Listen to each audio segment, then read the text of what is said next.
At 08:47 hours, 4 Russian nuclear-capable bombers were heading straight for the Norwegian Sea with an escort of 2 fighters. While everything seemed routine for the Russian pilots, this would all change in a matter of seconds. The scramble order hit Evans Air Station at 08:51. 2 F-35s from 332 Squadron were wheels up by 08:55, climbing through the Arctic sky toward an intercept point 380 kilometers northeast. But these pilots weren't flying a standard intercept. They swung south first, then curved wide over the Norwegian Sea before turning northeast. They approached from behind the Russian formation rather than head-on. That routing added 12 minutes to the intercept time, and it was worth every second. A head-on approach creates 700 knots of closure, leaving less than 20 seconds from visual range to merge. A stern approach drops that to 400 knots, giving pilots a full 5 minutes to assess the formation before contact. The real advantage, however, is geometry. The NOLA radar on these bombers points forward in a 120-degree cone, scanning for threats ahead. Approaching from the 6 o'clock position means approaching from the pilot's blind spot. This is the one place Russian radar physically cannot look without the entire aircraft turning around. By positioning behind and above, the Norwegians created what fighter pilots call a perch. This is an altitude advantage that can be converted into speed. If the Russians dove to escape, the F-35s would convert altitude to velocity and close the gap. If they climbed, they would lose airspeed and become easier targets. If they accelerated, the F-35s had the fuel margin to match. Every escape vector led deeper into the trap. Inside the bare cockpits, SPO-15 Berioza threat receivers showed an empty sky. The NOLA radar sweeping the forward hemisphere found nothing. As far as the Russian instruments knew, they owned the airspace. The pilots settled into a cruise, watching instruments that promised safety for the 7 hours of routine patrol ahead. But their instruments were lying. In a few minutes, they would discover just how completely they had been fooled. At 09:03, the F-35s reached the intercept position, 80 kilometers behind the Russian formation and 3,000 meters above.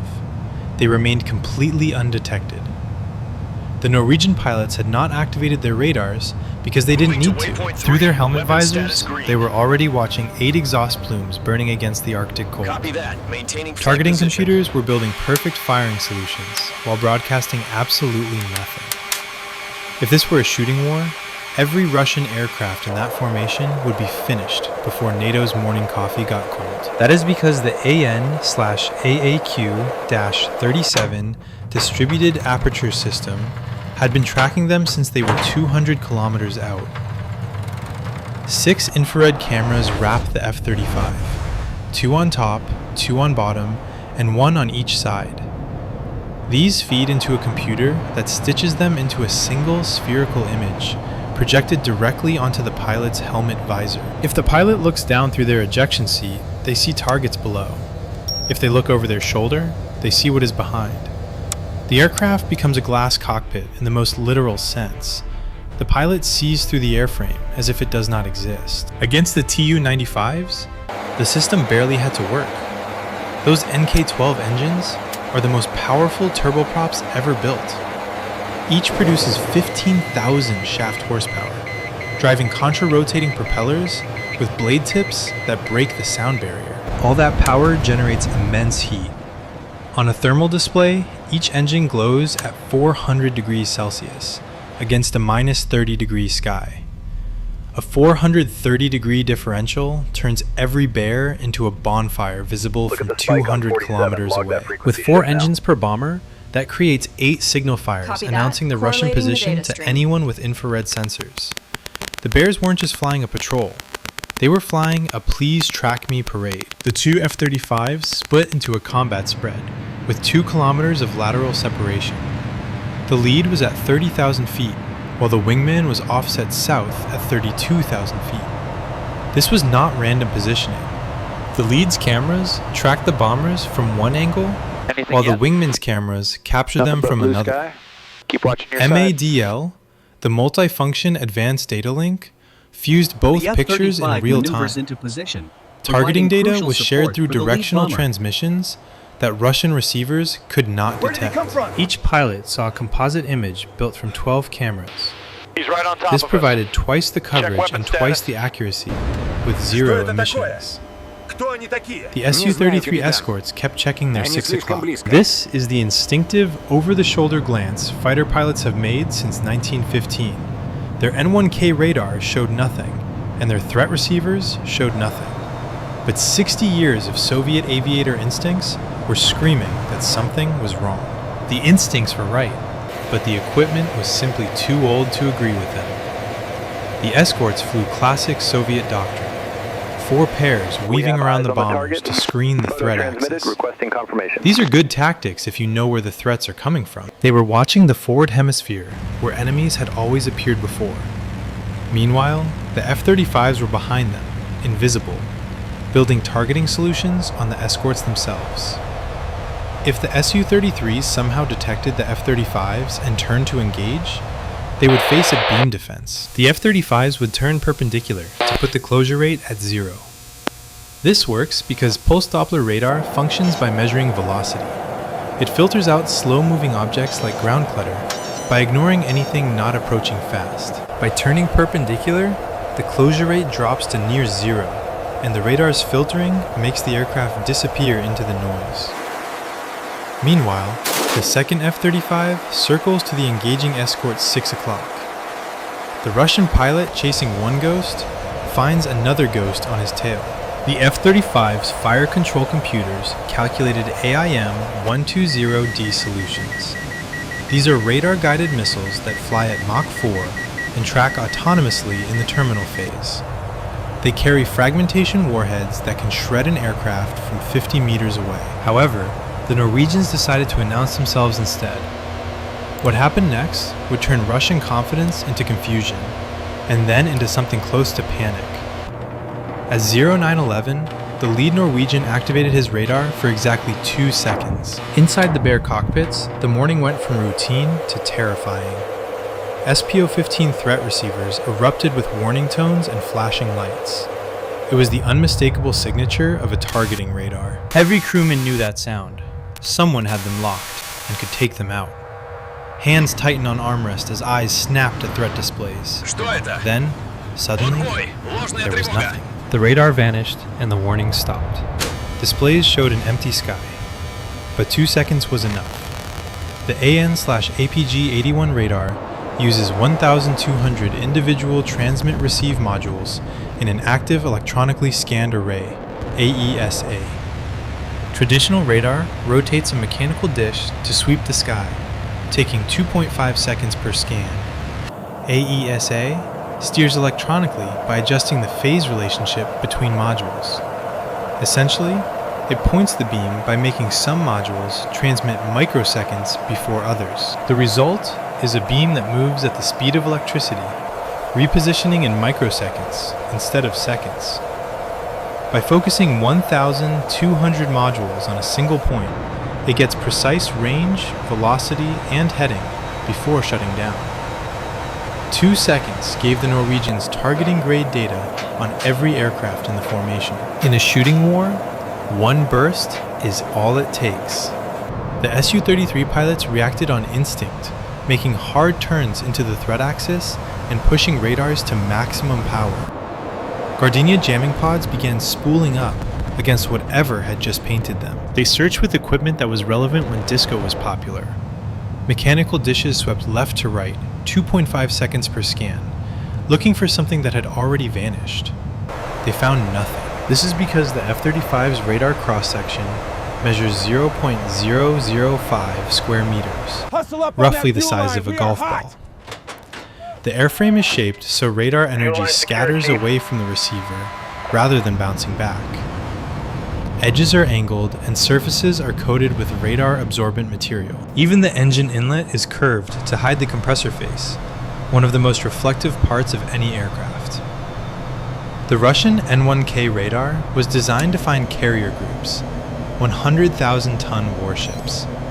Asking it to find a golf ball at 80 kilometers is nearly impossible. The Russian radar kept sweeping and finding nothing. The Gardenia pods pumped jamming into empty air, burning electricity against missiles that didn't exist. They were protecting the formation against threats that had already gone silent. But the F-35s weren't silent. They were listening. The AN/ASQ-239 Barracuda electronic warfare system records every emission within sensor range. It logs frequency, pulse width, repetition interval, and modulation patterns. The SPO-15 frequency band was logged. The fact that it couldn't determine a bearing was logged. The Su-33 reaction time and Gardenia activation sequences were all cataloged for NATO intelligence. Next time F-35s face these systems, they will know exactly what to expect. The Russians were teaching NATO how their defenses respond to fifth-generation radar, and they still couldn't find the teachers. The bomber formation held its course. A 2-second radar spike wasn't a shot, so the mission continued. Target is locked. Launch But inside those authorized. cockpits, crews were checking instruments obsessively. Their radar said all clear, but their gut said they were being watched.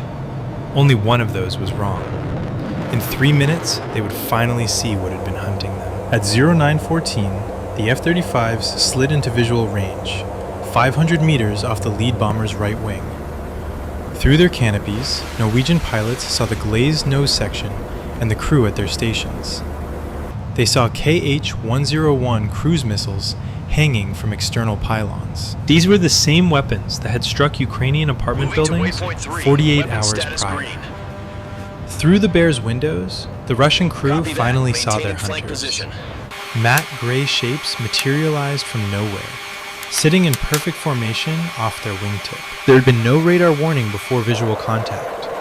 The escorts had to be asking themselves, where did they come from? The Norwegians had used a high-to-low conversion, starting 5,000 feet above and directly astern. They descended along the bomber's flight path while slowly closing in. This kept the F-35 in the rear aspect cone, presenting the smallest possible radar cross-section. Over 11 minutes, they closed the gap invisibly until the final moments. The lead F-35 dropped to the same altitude, while the wingman held position 2 kilometers behind and 2,000 feet above. This provided high cover in case an escort decided to do something aggressive. 500 meters is close enough for photography, but far enough to react to any sudden maneuvers. The Su-33 pilots could see the F-35s now, but their radars still couldn't lock on. Even at visual range, the N-1K received less energy from the F-35 than it would from a seabird at 5 kilometers. The most advanced Soviet fighter radar was being outperformed by a pair of binoculars. The Norwegian flight lead transmitted on the guard frequency, the International Emergency Channel. Russian aircraft, you are approaching NATO airspace. State your intentions. There was only silence, responding would mean acknowledging they had been tracked and targeted without detecting a thing. Correlating the data stream. They chose to pretend the F-35s were just scenery. The Russian escorts now faced an impossible tactical situation. Visual contact without a radar lock meant their only weapon option was heat seekers, like the R-73. But engaging NATO aircraft in international airspace would start a war they would quickly lose. The F-35 in high cover carried AIM-9X Sidewinders. These missiles use focal plane array seekers and thrust vectoring motors to turn harder than any aircraft can maneuver. The F-35 maneuvers into The position. wingman watched through his helmet providing crucial visor, support for the his lead seeker bomber. head slaved to wherever he looked. The bombers continued their patrol, now effectively under NATO escort. Now He's the right on Russians top would of be us. photographed, Check recorded, weapon status. and analyzed.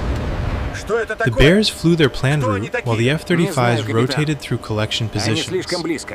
It was a fashion shoot where the models didn't know they were being photographed. First was the beam aspect, looking at the aircraft from the side to capture maximum surface area. The APG-81 documented exactly how visible a Tu-95 is from the flank. Next was the quartering aspect, 45 degrees off the tail. This captures what happens when a bomber turns and a pursuing missile has to adjust. Now NATO knows exactly how the radar cross-section changes during such a maneuver. Third was the stern aspect, directly behind, seeing what a tailchase missile sees. Every time the NOLA radar swept, The Barracuda system logged the mode and frequency. By the end, NATO had recorded every radar mode the Tu-95 employs. This data feeds directly into jamming libraries for future use. The DAS system also tracked thermal signatures. When the bombers throttled up, the exhaust temperature spikes were logged. A heat seeker, like the AIM-9X, doesn't just chase heat. It recognizes patterns. Now the Sidewinder knows exactly what a bear looks like in every phase of flight. Link 16 transmitted all of this data in real time to ground stations across Norway, the UK, and Germany. Analysts were already drafting reports while the patrol was still in progress. The bear crews knew they were being watched, but they couldn't know the scale of the intelligence being extracted. The real jackpot came from the Su-33 escorts. In their desperate search, they cycled through a frequency hopping pattern NATO had never seen before. This was a new electronic warfare upgrade that Moscow planned to sell to Iran. One patrol had just compromised a weapons deal worth $2.3 billion. The Russian Air Force had become the world's most expensive product demonstration. The Norwegian flight lead then decided to twist the knife. He switched his radar to LPI mode and began painting the formation with frequency-agile pulses. To the Russian threat receivers, it looked like multiple radars were attacking from all directions. Warning lights and audio alarms created a wall of incomprehensible noise in the Russian cockpits. The Gardenia jamming pods activated, and the Barracuda suite recorded every unique electronic fingerprint. Then, both F-35s vanished from the electronic spectrum entirely. They became holes in the sky, visible only to the human eye. The Russian defensive systems went insane, eventually classifying their own formation as threats. One bomber's jamming pod even triggered threat warnings on the aircraft behind it. For 43 seconds, the Russian formation fought itself in a state of electronic fratricide. The Norwegians had turned the formation into its own worst enemy without firing a single shot. At 13:53, the Bears finally turned for home. But NATO wasn't done.